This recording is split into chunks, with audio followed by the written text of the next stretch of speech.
Welcome to the SMB Community Podcast with hosts Amy Babinchek, James Kernan, and Karl Palachuk.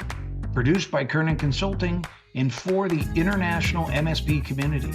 We are dedicated to making every IT professional a successful IT professional.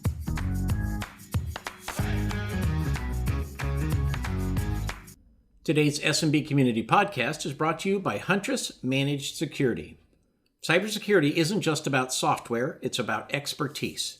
Huntress boasts the #1 rated endpoint detection and response for small and medium-sized businesses on G2. Trust us to keep your systems secure. With a 99% customer satisfaction score, our support team is second to none.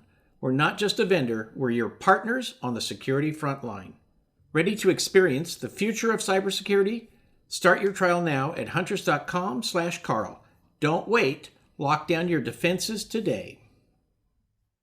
Hi, this is Karl. Welcome to the SMB Community Podcast. We're talking today with a couple of folks from Huntress, and I have my Huntress socks with me, which I picked up at the last conference I was at. So good quality socks, just by the way. If you need socks, go visit the Huntress booth at the next conference you go to.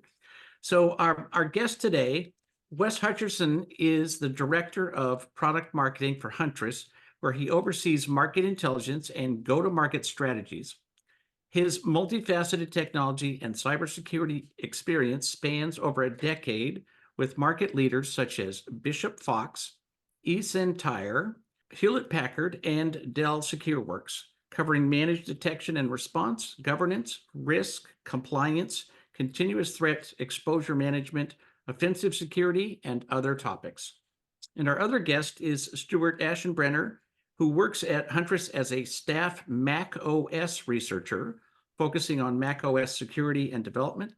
He has spoken at various conferences about macOS security, including Objective by the Sea. He is co-author and core developer on the open source macOS incident response tool called Aftermath. He has previously worked as a macOS detection engineer and a software engineer. Thank you for being with us. Yeah, happy to be here.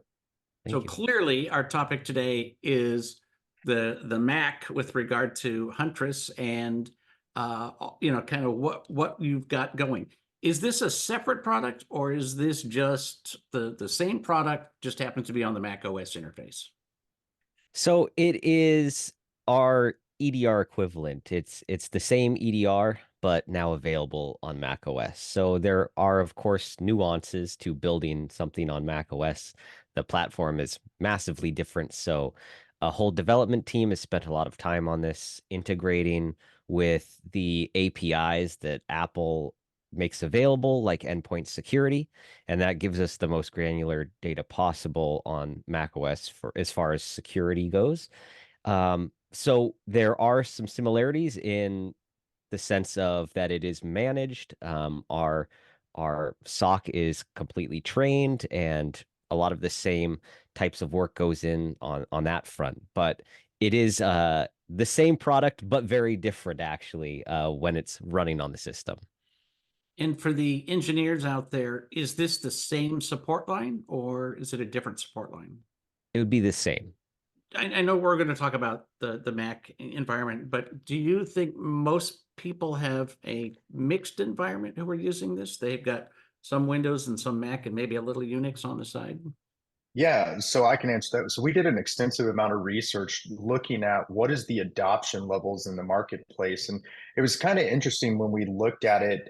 Really, the consensus that we saw was about 22% adoption of Mac OS, meaning that 22% of business devices were actually running Mac OS within their environments. The interesting thing we saw was I think the lowest estimate through our research we saw was about 20% adoption, but we saw some stuff up to 30%. Now, some really forward-leaning projections, and I don't know if somebody had some stake in the game in these kind of forward-leaning projections, but by 2030, there was some projections saying that Mac OS would be the predominant operating system adopted on business devices by 2030. I'm not so sure about that. I think if we're talking about sort of user level devices, maybe there's a potential, but on the back end, I think Windows and Linux systems will remain the predominant ones. But I think there's no denying that there is a tremendous amount of adoption. In fact, we've seen about a 20% year-over-year increase just from 2022 to 2023 of macOS usage. And is that becoming like everybody? Because it used to be that the Mac was primarily, you'd have a little bit in this market, a little in that market, but lots of people in graphics, lots of people in marketing. Is it more widespread now? Yeah, no, that's a great point.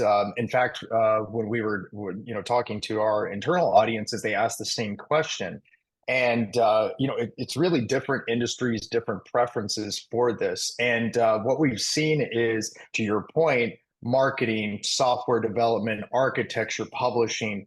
Really, those are the real hot spots for a lot of the Mac OS adoption. I mean, things like, let's use architecture and interior design, for instance, like software like AutoCAD, SketchUp, Vectorworks are tremendously popular, that are really well suited from a Mac OS standpoint. Or in the creative arts and design, Adobe Creative Suite, Final Cut Pro, Logic Pro. The list kind of goes on, and especially when you look at it from a software development and engineering standpoint, they tend to really love the ability to code in there. Even using Mac OS, things like Xcode for development tools makes that a hotspot as well. So we've seen these little hotspots. Yes, there's broad overall growth, but we've seen specific industries, are adopters of it, but that also makes them targets as well. Well, and Huntress has got a tough job because the bad guys now have a massive budget, right? They literally, because of ransomware, right? They have millions of dollars to spend on coders and really smart people to attack these systems. And some of them are such fine-tuned attacks that they'll go after one specific software at one specific company. And so does the Mac make it a little easier, or are they taking advantage of the Mac because everybody thinks it's not eligible for ransomware or not eligible for attacks? Yeah, that's such a great question. And I think it harkens back to the mid 2000s, the I'm a Mac, I'm a PC commercials. The Mac doesn't get viruses and the PC does. And Apple has taken great steps to ensure users' privacy. So we talk about like the TCC database, which is transparency, consent, and control. It's like those little pop-ups you get when you want to use your webcam for the first time in a new program.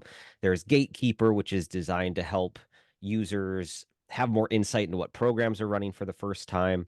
Now, and these can lend themselves to other difficulties like large scale software deployment in a lot of ways, especially for mixed environments. But it does give people somewhat a false sense of security. And when you talk about ransomware, it's really interesting that we have yet to see ransomware successfully execute on Mac OS. There, it has been targeted a few times.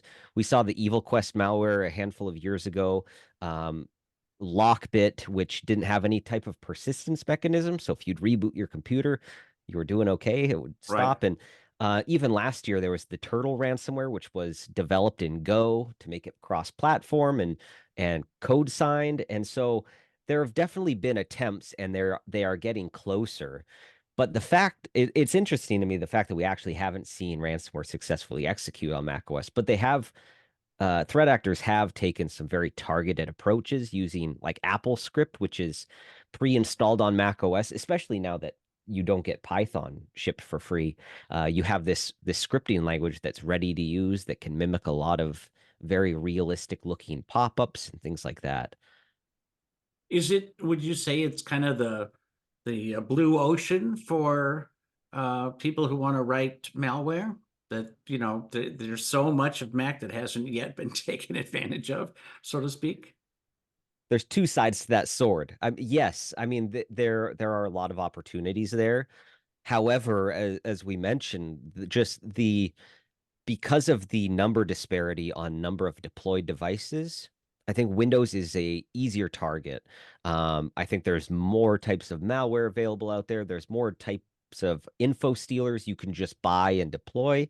I think though, especially through 2019, 2020, when work from home became so much more popular, businesses were giving people more of a choice on what kind of devices they wanted to use. You were allowed like to bring your own device and use your home MacBook to do your work.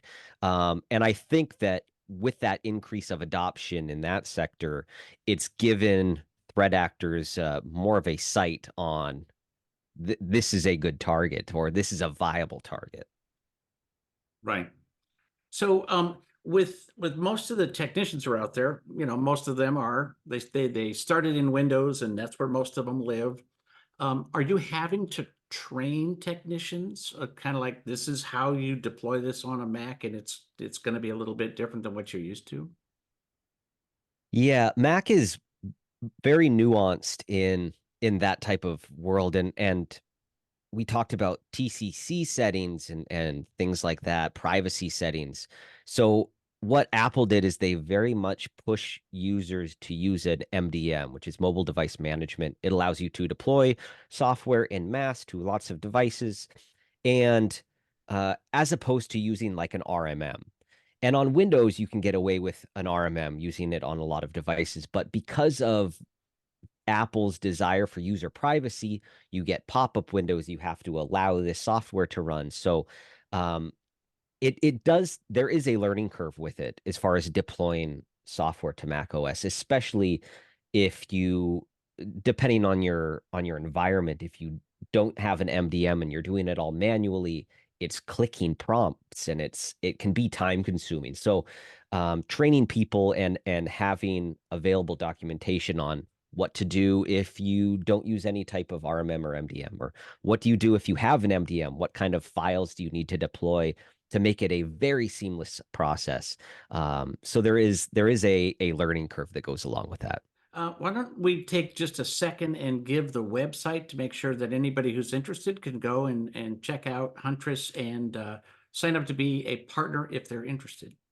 Yeah, you can go to www.huntress.com. In there, there's a page where you can see our greater overall EDR offering, and then we also have a Mac OS specific web page that you can look through and see kind of the specific nuances that Stuart is speaking to.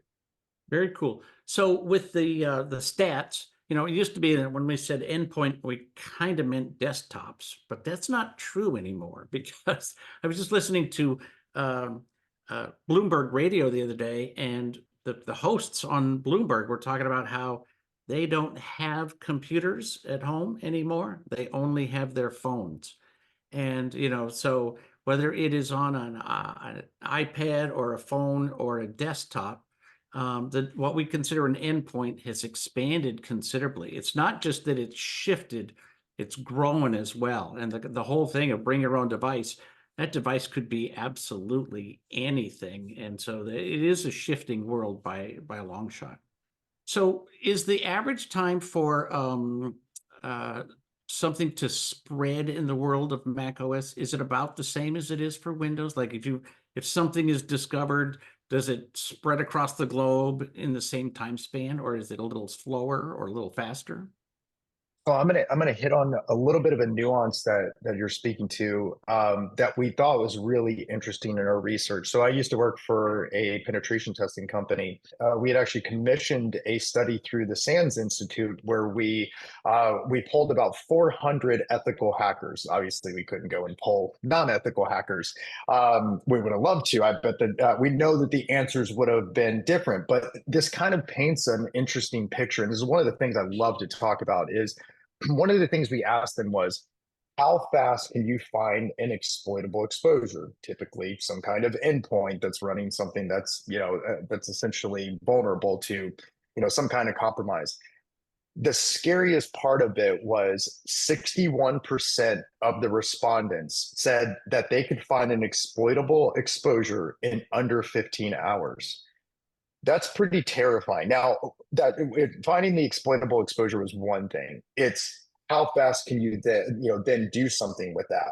Well, we asked them some of the follow-up questions and we said, okay, let's take that a step further. How fast can you actually then compromise the endpoint after that? And 79% said that they could actually do it in under 15 hours. So we're accelerating those timeframes. If you take that a step further of like how long till you gain access to your ultimate target, it was also another 79% said within 15 hours. Then there was collect and exfiltrate. If you put the end-to-end attack together, 57% of those ethical hackers said that they could complete the end-to-end attack of, performing their reconnaissance, finding something that was exploitable, and getting all the way to the collection and exfiltration in under 25 hours. And really, that's the time frames when you look at it. I mean, that's the whole purpose of managed detection response is minimize threat actor dwell time. It's a race. I always like to say, time decides the victor against, attackers and defenders. And MDR is basically there to help accelerate those timeframes and beat those attackers. I think, we see these reports out there that are oftentimes, show that attacks aren't.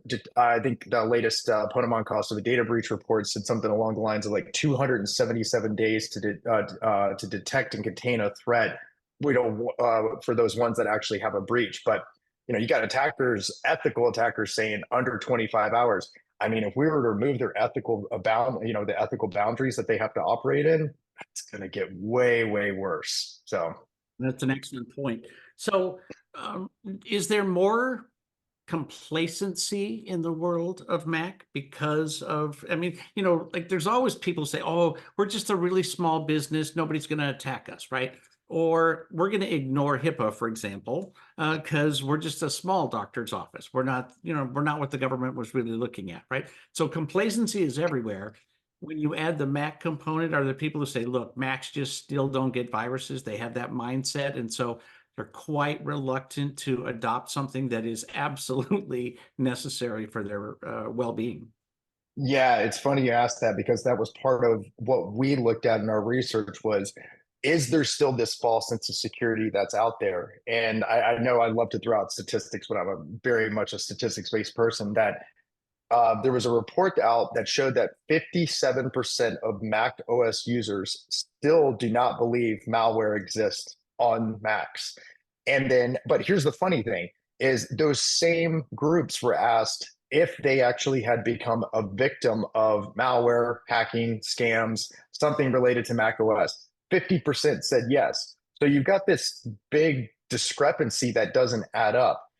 But that takes it a step further. To take it a step further, what we see is highly risky behaviors that give attackers ample opportunity to compromise Mac OS. And I'll give you a couple of examples. If you look at Windows, the adoption and usage of antivirus, and within Windows, it's typically around 60% usage.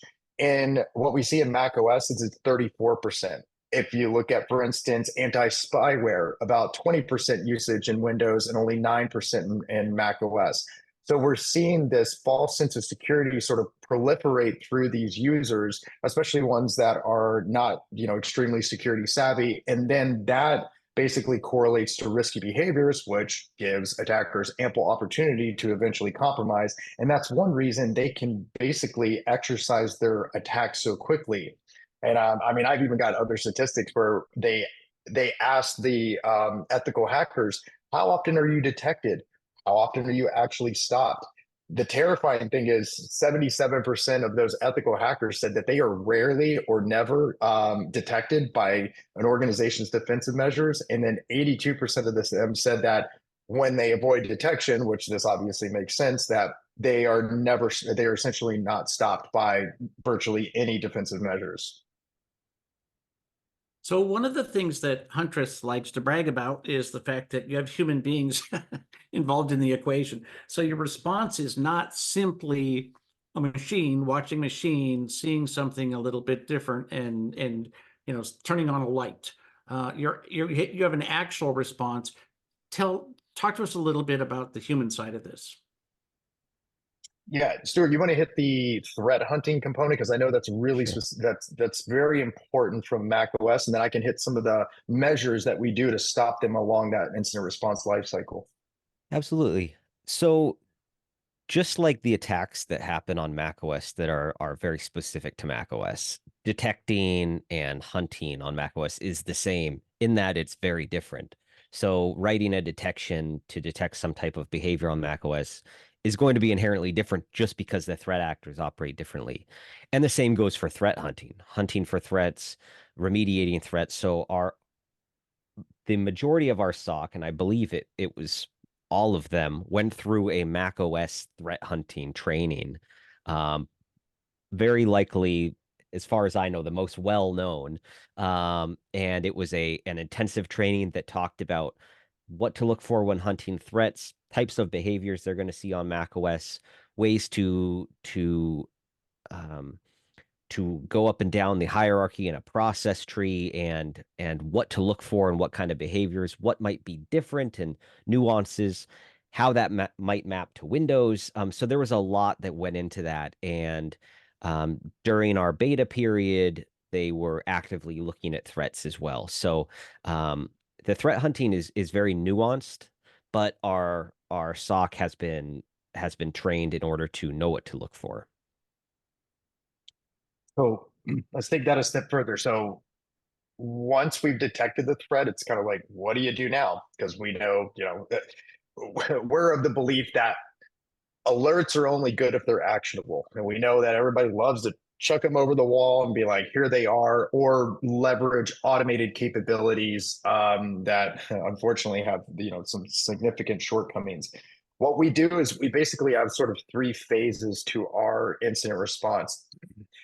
First of all, for those critical threats, the ones that are, of time is of the essence, we need to basically shut them down very, very quickly. The SOC that we operate 24/7, basically day, night, weekend, holiday, doesn't matter, will actually perform isolation of the threat on the customer's behalf. That's essentially our stop the spread. We don't want it to proliferate throughout the network.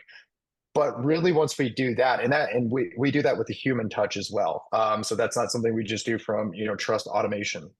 Now, that's one thing to stop the threat. It's now you got to get rid of it. And so what we have is these active response, what we call active response or active remediation measures. For this, what we do is we allow the customer to have complete flexibility and control in how they want it done.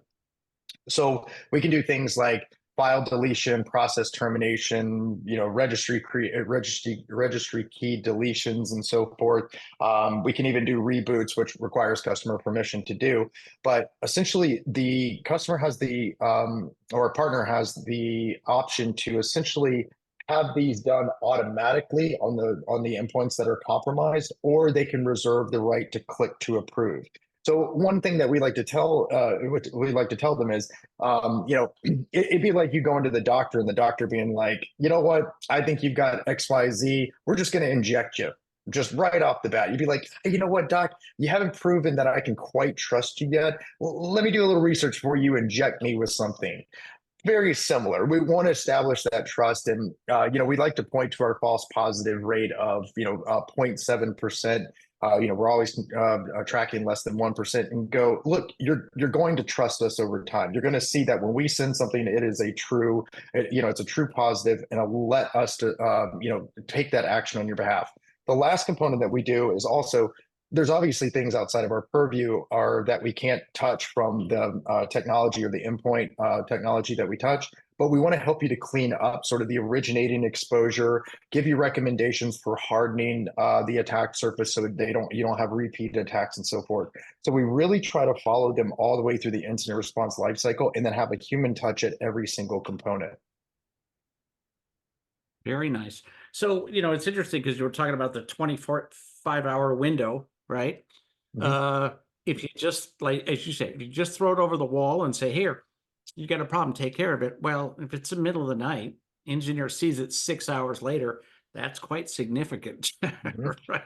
So it's much Yeah. better to have somebody actually authorized to work on it. And the partners can choose the level of response that they're willing to authorize, right? So Mm-hmm. you might have one client who's willing to pay for everything, and one client who says, no, we can only afford a certain lower level of response. And so partners can kind of customize that per their end user clients. Yeah, the good thing too Very is we cool. don't charge them for any kind of differences in their response measures. It's all, I think that's one of the benefits of our approach too. There's, if you go to other MDR providers, there's these limitless packages that are so hard to understand. It's, add on, your security plus plus and plus plus plus plus. And you're like, at the end of the day, you're like, I don't even know what I'm getting here. And that creates risk. And also, you always find out that you need more.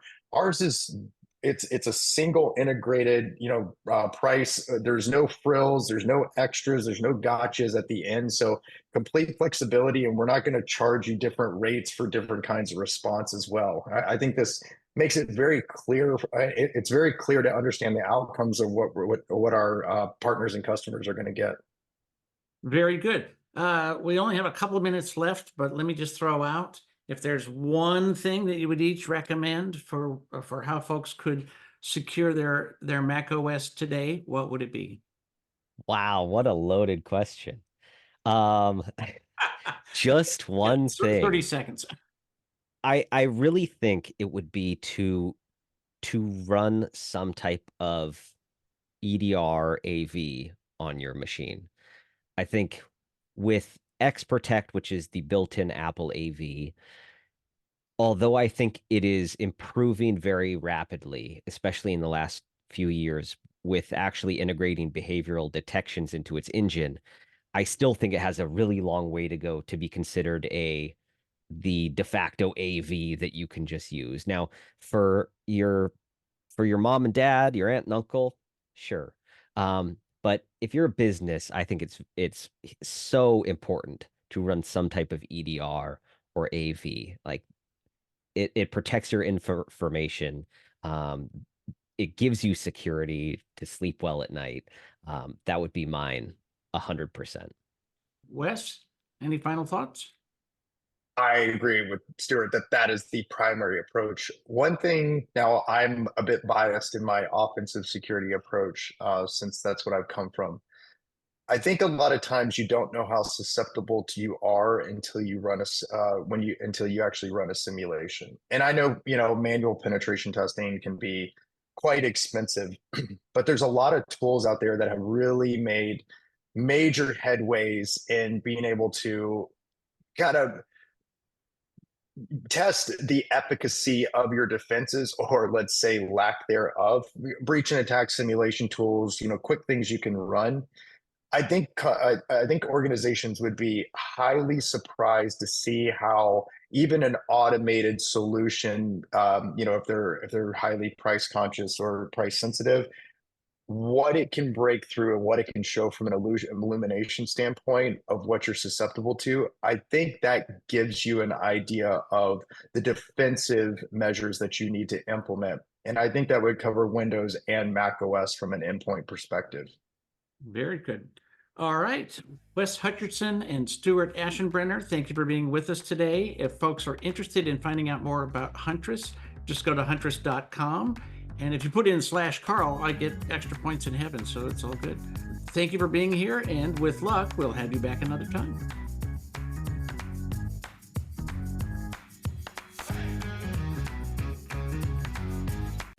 Today's SMB Community Podcast is brought to you by Huntress Managed Security. Cybersecurity isn't just about software, it's about expertise.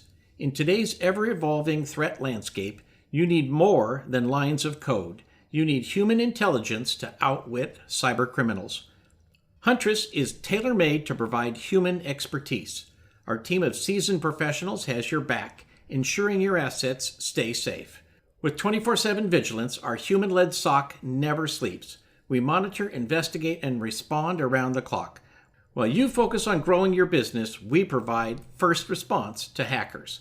Start your trial now at huntress.com/Karl.